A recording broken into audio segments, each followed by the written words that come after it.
Olá, começa agora o programa MP com você, uma parceria do Ministério Público do Estado do Espírito Santo com a Assembleia Legislativa. O MP com você é feito para aproximar o trabalho de promotores e procuradores de justiça da sociedade capixaba. A ideia é esclarecer as dúvidas da população e mostrar na prática como é o trabalho do Ministério Público Estadual. Hoje, recebemos aqui nos estúdios da TV Assembleia a promotora de justiça Vanessa Morello Amaral, que é dirigente do Centro de Apoio Operacional da Defesa dos Direitos do Consumidor, o CADC do Ministério Público. Conversaremos a respeito, obviamente, da atuação do Ministério Público na defesa do consumidor. Seja muito bem-vinda, doutora.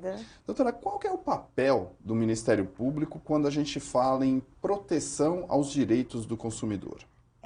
O Ministério Público, né, na questão da defesa dos direitos do consumidor, ele vai atuar sempre que a gente estiver tratando de direito coletivo, né? E podemos entender o direito coletivo sendo os direitos difusos, os direitos coletivos em estrito senso e os direitos individuais homogêneos, né? Então, para exemplificar, para ficar mais fácil de definir o que seria o difuso, o coletivo e o individual homogêneo. Cada um deles, vamos lá. Cada um deles. Vamos começar pelo difuso. Nós falamos em direitos difusos sempre em que tivermos uma quantidade indeterminada de pessoas e um objeto indivisível. Bom, para ficar mais claro ainda, quando que a gente vai ter uma situação dessa? Quando a gente tiver, por exemplo, o caso de uma publicidade enganosa veiculada na televisão. Né? Aquela propaganda, ela vai passar, nós não temos como dimensionar a quantidade de pessoas que vão ter acesso àquela propaganda, né? As pessoas que vão assistir, né? Então, ou seja, isso torna indeterminável, né? E o objeto é indivisível. Nós não temos como dividir para saber qual forma que foi atingida aquela pessoa. Então, nesse caso, nós estamos diante de um direito difuso. O direito coletivo, em estrito senso, é aquele direito que a gente também tem uma parcela de consumidores indetermináveis, mas num determinado momento eles podem ser determinados. O objeto também é indivisível, né? A gente tem um objeto indivisível quando ele pertence a todos, né? E a gente não tem como mensurar como que seria para cada um. Um exemplo disso? Um exemplo de direito coletivo, por exemplo, é a prestação do serviço, a qualidade da água fornecida, né? Sim. A qualidade, ela deve ser para todos, né? Então, assim, dentro disso a gente tem uma relação jurídica, então as pessoas que recebem água de determinada empresa e aquele grupo de pessoas com aquela empresa. Então, num primeiro momento, é indeterminável, mas a gente consegue determinar. E se for de um determinado local, essa água chegar para um determinado local, para um bairro, por exemplo, também é da mesma forma, é um direito coletivo? Aí é interessante a gente fazer essa análise no seguinte aspecto, né? A gente existe assim às vezes um pouco de confusão, né? A qualidade, em relação à questão do que é o coletivo ou não. Né?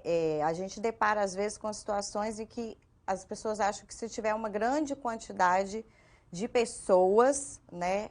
Eu tenho, por exemplo, no meu bairro, vou fazer um abaixo-assinado, vou levar para o promotor. Isso. Então, às vezes, ele acha que isso qualificaria e identificaria um direito de coletivo.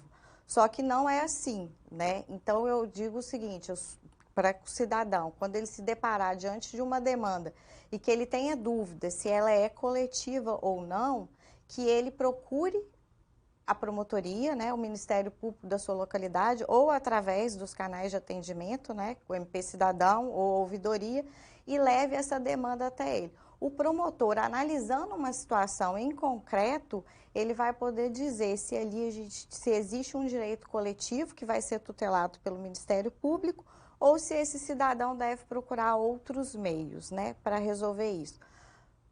Então, existe realmente, de fato, né, essa questão de saber se tudo que tem mais de uma pessoa, o Ministério Público... ou não, né? Exatamente. Então, havendo essa dúvida, né, do próprio cidadão, que ele procure a promotoria, que o próprio promotor vai esclarecer se ali estamos tratando de um direito coletivo que merece a intervenção do Ministério Público ou não.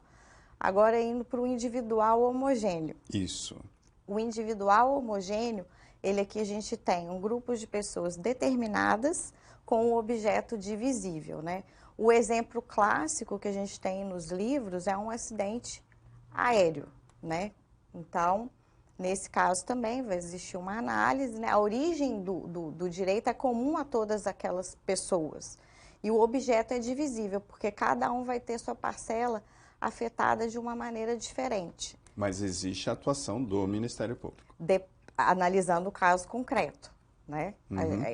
A questão do coletivo, a gente sempre deve buscar a análise do caso concreto. É muito difícil da gente falar de uma forma geral, Certo. se vai haver ou não vai haver intervenção do Ministério Público, né? Assim, diante do caso concreto, o promotor pode definir se tem ou não tem. É por isso que é interessante que as pessoas sempre busquem esses esclarecimentos, né? Nas promotorias mais próximas.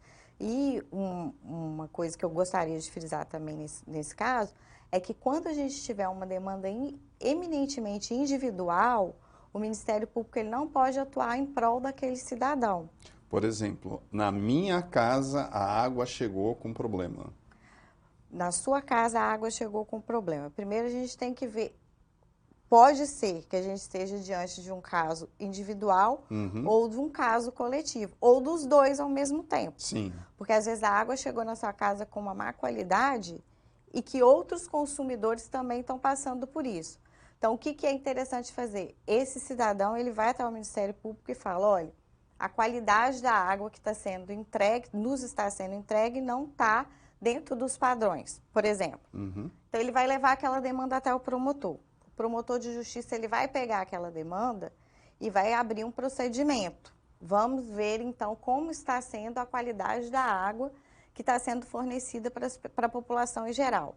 Então, aqui a gente tem uma questão que veio de uma pessoa, né, saiu do plano individual e foi para ele. Qual que vai ser a atuação dele, do promotor no caso específico? Ele vai buscar provas, vai formar o seu convencimento, vai montar o seu procedimento administrativo. Caso ele detecte que, de fato, existe alguma irregularidade e que aquela localidade de consumidores está sendo atingida, ele vai tomar as providências, né? No caso, vai tentar aquelas conversas extrajudiciais, né? Notificações recomendatórias, evitar de levar o problema para o judiciário, né? Caso ele não consiga, ele vai ingressar com a devida ação. Mas esse consumidor individual, ele tem que ter na cabeça dele a seguinte questão. A atuação do Ministério Público vai ser em prol do coletivo, né? Do geral.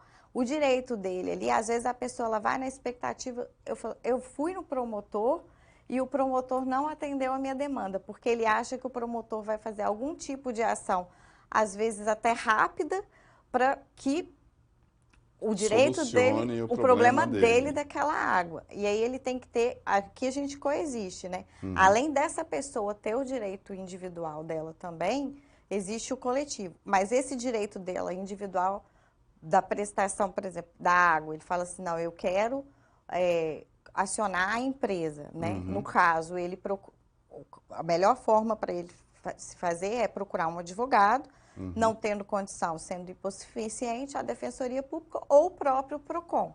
Perfeito. Né? Doutora, a senhora hoje é dirigente do Centro de Apoio de Defesa do Consumidor. Quais são as atribuições desse centro? Como é que ele atua? O Centro de Apoio, né, o Centro de Apoio Operacional de Defesa dos Direitos do Consumidor, ele é um órgão de assessoramento dos órgãos de execução do Ministério Público, né? Os órgãos de execução são os promotores de justiça. Exatamente, são os promotores de justiça. A função primordial, né, do Centro de Apoio é auxiliá-los no dia a dia. E a gente auxilia como? Com informações técnicas, jurídicas, estudos, projetos, pesquisas. A gente tenta dar um subsídio para aquela atuação deles nas localidades em que eles trabalham. Doutora, a gente já falou aí do cidadão, da busca dele pelos seus direitos. De que forma ele pode fazer isso no Ministério Público? Ir à promotoria? Sim. O cidadão, né, o centro, como dito anteriormente, o Centro de Apoio é um órgão que assessora as promotorias, né? Então, ele não tem um viés de atendimento ao público em geral. Direto. Direto. Uhum. Né? Obviamente que se algum cidadão ou consumidor nos procurar, a gente vai encaminhar essa demanda àquele promotor que tem a atribuição para exercer aquela função, né? O que a gente chama de promotor natural. Certo. Mas o que a gente orienta o cidadão a fazer?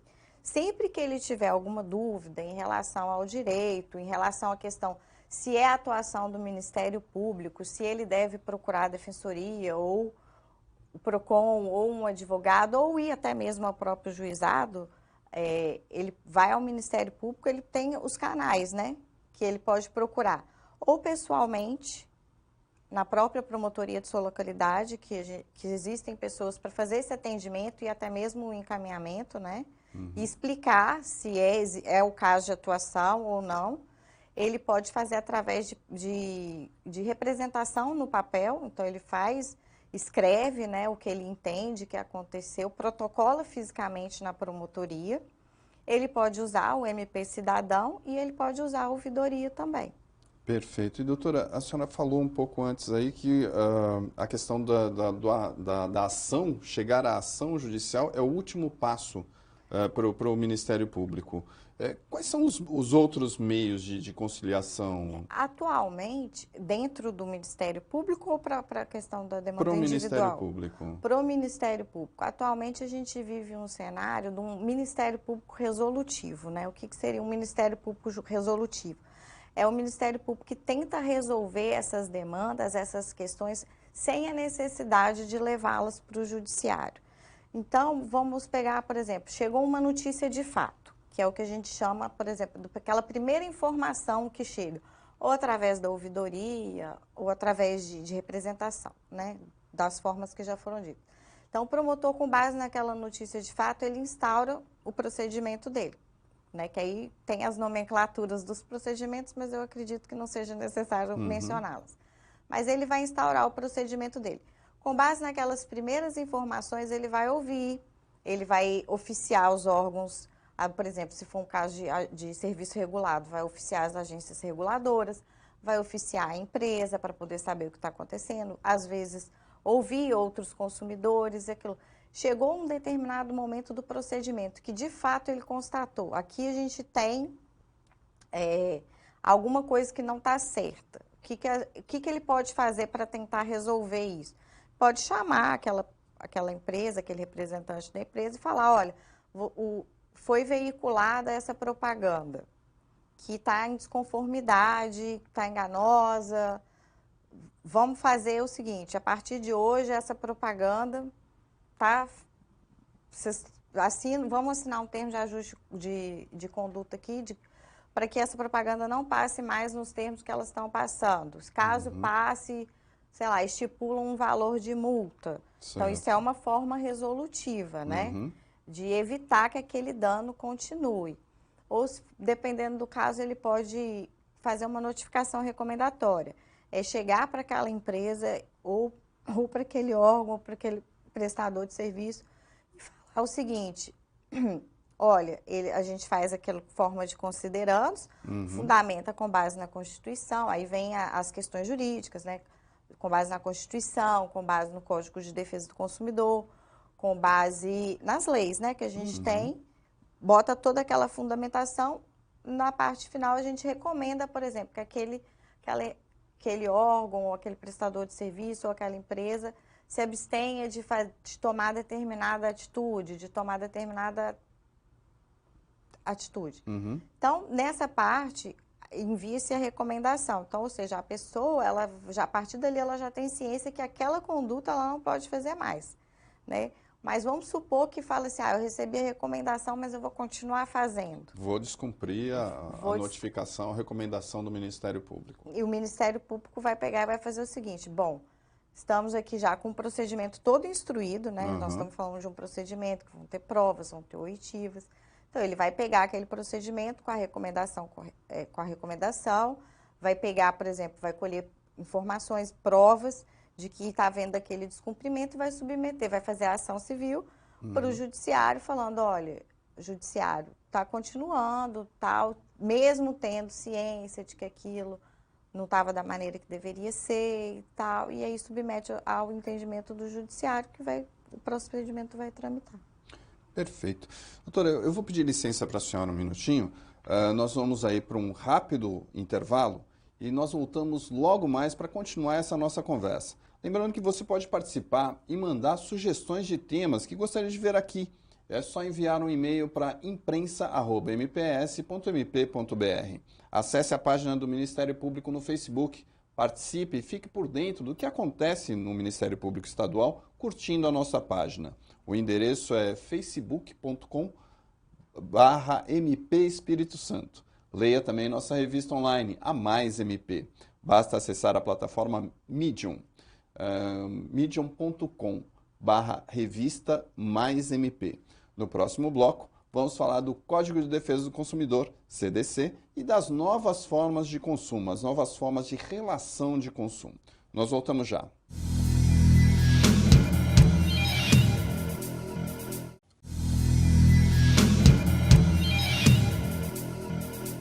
Estamos de volta com o MP com você, uma parceria do Ministério Público do Estado do Espírito Santo com a Assembleia Legislativa. Hoje recebemos aqui nos estúdios da TV Assembleia a promotora de justiça Vanessa Morello. No bloco anterior, falamos da atuação do Ministério Público na defesa do consumidor. Agora vamos tratar do Código de Defesa do Consumidor, os famosos CDC, e se ele tem acompanhado ou não essas novas formas e relações de consumo. Doutora, antes de mais nada, como é que funciona o Sistema Nacional de Defesa do Consumidor? Quais órgãos fazem parte desse sistema e como é que ele é gerenciado? O Sistema Nacional de Defesa do Consumidor, ele é ligado ao Ministério da Justiça. Fazem parte do Sistema Nacional o Ministério Público, as defensorias, os PROCONs, as delegacias especializadas do consumidor, as entidades de organização civil e os juizados especiais. Cada órgão, né, que compõe, todos têm uma competência concorrente e todos buscam a proteção dos direitos do consumidor. Cada órgão, né, dentro da sua atuação. E eles se falam? Como é que funciona isso? Existem encontros, né, reuniões que são organizadas pela própria Senacom, né, que é a secretaria, também vinculada ao Ministério da Justiça, e que é uma oportunidade de cada entidade falar um pouquinho, né? Então, geralmente esses encontros, eles acontecem, esse ano, acho que foram 4, vai ter o 4º encontro agora em novembro, né? Então, são representantes do Ministério Público, das defensorias, dos PROCONs, né? Um exemplo de organização, o IDEC. Então, são todos os órgãos em que existe uma conversa e a busca principal é a defesa e a proteção dos direitos do consumidor. E por falar em busca de defesa do consumidor, isso deve estar concentrado no Código de Defesa do Consumidor. Qual a importância desse código, doutor? O Código de Defesa do Consumidor, ele é uma legislação, né? Ele é de 11 de setembro de 1990, né? Então, ele é uma legislação que ela veio para poder equilibrar as relações contratuais, né? As relações entre fornecedor e consumidor. Porque o que a gente tinha antes do Código de 1990, né? A gente tinha a aplicação do Código Civil, todas as relações. E o que a gente acompanhou, né? O Código Civil, ele era de 1916. Então, ele foi feito bem no início, né, do século. E durante esse período, a gente teve uma mudança de comportamento, né, e até mesmo em questão de relação de consumo. Porque a gente não tinha mais aquela relação, né, entre, por exemplo, você e eu, né? A gente já tinha, com a Revolução Industrial, né, com a massificação, né, dos produtos, do consumo, aquilo era oferecido para a população de uma maneira geral. Então, quando o Código Civil, né, ele é uma lei em que ele regula as relações entre iguais. Uhum. Então, são aquelas pessoas, por exemplo, que têm a oportunidade de sentar e conversar para discutir como é que será a compra e venda, por exemplo, de determinado produto. Então, com essa crescente, né, relação de consumo, a gente foi perdendo isso com o tempo, e aquela legislação, ela que era aplicada a qualquer tipo de relação. Então, o Código de Defesa do Consumidor, ele foi um marco muito importante, porque a partir daí, ele visa buscar esse equilíbrio, né? Evitar, por exemplo, ele reconhece o consumidor como vulnerável, né? O que seria o vulnerável da relação? Ele é a parte mais fraca daquela relação. Então, ele não está em pé de igualdade para negociar com o fornecedor. Aquele produto está ali, está exposto. Então, ele precisa de normas para protegê-lo, né? Então, ele reconhecendo a vulnerabilidade, uma das coisas também que tem dentro do código, que é para poder buscar um equilíbrio, né? A inversão do ônus da prova. Então, determinado pela tecnicidade ou às vezes alguma especificidade do produto, você como consumidor não tem como falar. Então, o que o código faz? Ele inverte, ele fala, fornecedor, você que tem que comprovar que foi feito da maneira que deveria ser feita. Né? Então, a grande importância, eu vejo que foi esse divisor mesmo, né? Só para dar um exemplo disso, doutora, dessa questão dessa relação entre o consumidor e a empresa na inversão do ônus da prova? Vamos pegar um exemplo, por exemplo, de telefonia móvel. Né? Você não tem de internet. Você não tem como atestar, você não tem aquela técnica para saber se aquele quantidade de serviço lhe foi prestado ou não. Exato. Então, você vai alegar, falar, olha, não foi prestado o pacote que eu contratei. Mas você, como consumidor, como é que você vai produzir essa prova? Qual a técnica que você tem para isso? Então, a empresa que tem que chegar para o juiz e comprovar, não, olha, eu entreguei para o Rubens o serviço que ele contratou, está aqui, ó. Perfeito. A senhora acredita que o CDC ele é suficiente, ele é eficiente? Sim, eu acredito que o CDC seja eficiente nessa questão, né? Porque ele veio equilibrar essas relações de consumo, né? E ele também é uma norma aberta, então ele cabe diversas interpretações dele, dos seus dispositivos, né? Então eu acredito que sim, que ele seja eficiente. Eu pergunto isso, doutora, muito em função dessas novas relações, essas novas formas de comércio, né? O consumidor, ele está protegido? Então, o código, né? O Código de Defesa do Consumidor, ele é considerado um código moderno, né? Quando ele foi feito, ele demorou a chegar, mas quando ele chegou, ele foi muito bem pensado, ele foi muito bem estudado. Então, ele veio com essa questão de ser um código aberto, é uma norma principiológica, né? O que a gente quer dizer com isso?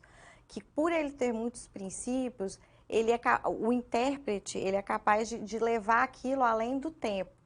Então, por ele ser aberto, né, cabe ao operador, quando vão surgindo essas novas relações, ele consegue interpretar e aplicar as normas de defesa do consumidor para cada tipo de relação que vai surgindo. Então, a gente tem hoje o comércio eletrônico, né, o e-commerce, né? O CDC ele consegue cobrir isso? Por ele ser principiológico, acredito que sim, porque, por exemplo, vão surgindo, a gente não falava em compra pela internet, por exemplo, em 1990 Exato. E poucos, né? Então, a gente não conhecia esse tipo de comércio na época, né? Hoje em dia, a gente já tem. Então, a gente vê o seguinte, que à medida que vão surgindo essas novas relações, novas questões vão sendo enfrentadas, vão sendo levadas aos nossos tribunais. Os nossos tribunais, com base nisso, eles vão fazendo, com base nos princípios e nas normas do Código de Defesa do Consumidor, eles vão aplicando aquilo lá. Olha, isso pode, isso não pode, aqui o consumidor está desprotegido, aqui houve realmente um abuso, uma conduta abusiva, muito com base nessa abertura, né? E é por isso que o Código ele se mostra muito eficiente, sem essa necessidade de ficarmos fazendo reformas nele, constantemente. Doutora, quais os setores hoje que lideram aí o ranking de reclamações do consumidor? Se a gente for pegar os dados, né, do Sindec, pegar de uma forma geral, vou falar do Brasil de uma forma geral, mas que acaba se replicando em todos os estados. Talvez mude a ordem de um para outro.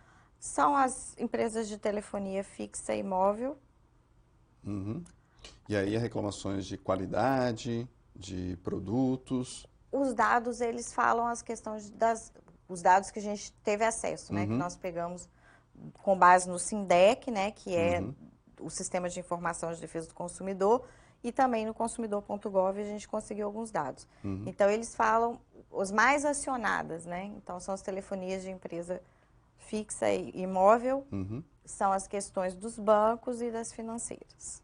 Esses são os setores mais... Os mais demandados, né? Não necessariamente, aí a ordem vai variando, né? De estado para estado, de local para local. O nosso tempo é curto, né? Se alguém tiver interesse, consulte, né? A plataforma do consumidor.gov, ele vai ter um ranking lá das mais acionadas. Também nos próprios sites dos PROCONs, eles conseguem essa informação. Doutora, e para a gente já ir encerrando, encaminhando aí, qual a mensagem que a senhora poderia deixar para o consumidor capixaba, com esse viés do Ministério Público? A mensagem que a gente pode deixar para o consumidor capixaba é que nunca deixem de buscar, né, se proteger, né, das novas relações de consumo. Sempre busque orientações, né, tem dúvida. Nós temos os PROCONs do Estado, os PROCONs municipais, temos, né, que são órgãos que dão orientações aos consumidores de uma maneira geral. Então, assim, nunca deixe na dúvida. Também aquela coisa que a gente tem um pouco também de brasileiro. Eu não vou fazer isso porque é muito pouco. Mas a gente tem que pensar na questão do consumidor como uma questão geral. É o meu muito pouco, é o seu muito pouco, é o muito pouco de cada um. Então, se a gente for parar para pensar, né, isso tudo torna as empresas que continuem reiteradamente com essas práticas. Então, uma mensagem que eu gostaria de deixar é que a gente sempre, por menor que pareça aquele direito, que a gente sempre busque o respaldo, porque é dessa maneira que a gente vai construindo e vai mudando e vai levando as questões para os tribunais e vamos levando as demandas adiante. Eu acho que é importante destacar também aí, doutora, se a senhora me permite, que se façam as reclamações aos órgãos públicos. Sim. Né? Porque não adianta nada, por exemplo, em relação à telefonia, fazer a reclamação para a própria empresa de telefonia. Ela vai anotar, vai gerar um protocolo, mas o resultado disso é interno, é na própria empresa. Sim. E isso não tem um reflexo na sociedade. É interessante que também se busque os órgãos públicos, porque a gente, com base em números também, né, a gente monta as nossas ações, né, com acesso aos próprios PROCONs, né, o Ministério Público. A gente hoje em dia trabalha com dados, né, então até mesmo a questão da pesquisa, o nosso planejamento estratégico, isso tudo nos dá subsídio para poder buscar a melhor forma de tutelar o direito, né? Tá certo. O MP com você fica por aqui. Você pode sugerir temas para o programa enviando um e-mail para imprensa@mps.mp.br. Visite o nosso site mps.mp.br e veja as principais ações desenvolvidas pela instituição. Temos também um canal no YouTube, o MPS Play, onde você pode ter acesso a conteúdos exclusivos da nossa instituição. Eu sou Rubem Rochel e este é um trabalho da Assessoria de Comunicação do Ministério Público do Estado do Espírito Santo. Até o próximo MP com você.